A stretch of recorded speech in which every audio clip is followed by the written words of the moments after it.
कौनो बात कोई हमसे कह के देखे भैया, हम तो ईटा पत्थर पर जा दिला बात पे का रखल बा बहिनी भी बदना।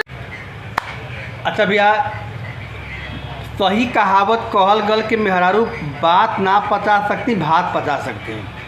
ईंटा पत्थर मेहरारू अपने पेट में पचा सकते हैं, बाकी बात ना पचा सकते हैं। अब कौनो बात अगर तुम मेहरारू से कह दा और सोचा कि अब ये बात उनके दिल में समाए गल, लेकिन ना, जब से दो चार लोगों से ना कहियो उन्होंने के पेट का पानी ना पची, उन्होंने के खोई ना पची, देख कहीं नहीं का देखा।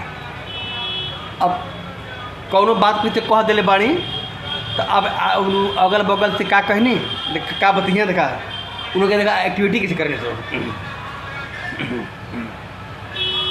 पता नहीं कौन बुजुर्ग को है ना तो कि मेहरारू की बात पचबे ना कर। ये कोनो माने बात हो, कहाँ में बात पचब? हमसे कोई कौनो बात कह के देखे ईटा पत्थर तो छोड़ा, बात कौनो खतरनाक से खतरनाक बात कहा हम कुल बात पचा लेला। बतावा टेंगचुआ का लड़की लेकिन रोहर में भाग गई रहे। ये बात टेंगचुआ का माई हमसे जाके धीरे से कहलत, बाकी मजाल बाकी हम केहू से कह दिले बाड़ी है। आज बात अगर तुमसे कहले बाड़ी और नैहर करे भौजैया से कहनी, अब भौजैया के नंदी ओसे कहनी, और भगवान का क्रिया खा के कहतन कि केहू से नहीं खिकले हैं। अब कुलरमिया कहने कि मेहरारू बात पचा ना सके नहीं। अब हई पनरुआ को कह रहे लौवा तोड़ के आई लाला जी को, तो हमके कहलत ये बहन है लाला जी के लौवा तोड़ के आयल बड़ी, हमसे कहलत हमका तो हल्ला कर दे केहू से ना खेले। हाँ ढेर गल बाहर भीतर गए रही, तली लरुआ बोसे कहली, पंचमुआ बोसे कहली, हड्डू मरुआ बोसे कहली, अरे तुहसे कहत है। अब कुल कौन के मेहरारू बातें ना पचावे नहीं। कौनो बात कोई हमसे कह के देखे भैया, हम तो ईटा पत्थर पर जा दिला बात पे का रखल बा बहिनी भी बदनाम करना मेहरारू के मेहरारू बातें ना पचाती। कौन बात हमके ना पता बा, खाली दो चार लोगन के छोड़ के केहू से ना कही।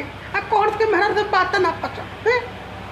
अरे कोई कुछ कह के तो देखे आदमी सरवा हटले ये छिनरा होना तो ना कौनो पतिया कहत मेरा कहबे डेराना तो लजाना तो कहत के मेहरारू से बात ना पचा। अरे हमसे कौनो बात कह के देख लो। अब बतावा हम सपा वालन से 500 रुपया ले ली, अपने मर्दों के ले ली, अपनों ले ली, बाकी कोई से कहली आ जाके भाजपा के वोट मार देली।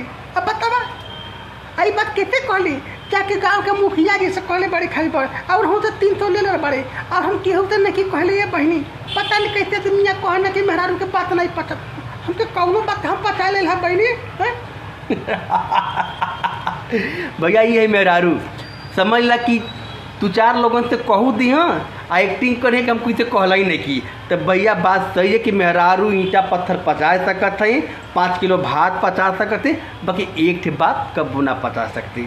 अगर वीडियो पसंद है तो भोजपुरिया चाचा के आप लोग फॉलो कीजिए, लाइक कीजिए, कमेंट कीजिए और आगे तक शेयर कीजिए। नमस्कार, फिर मिलेंगे इसी चैनल पर। राइटर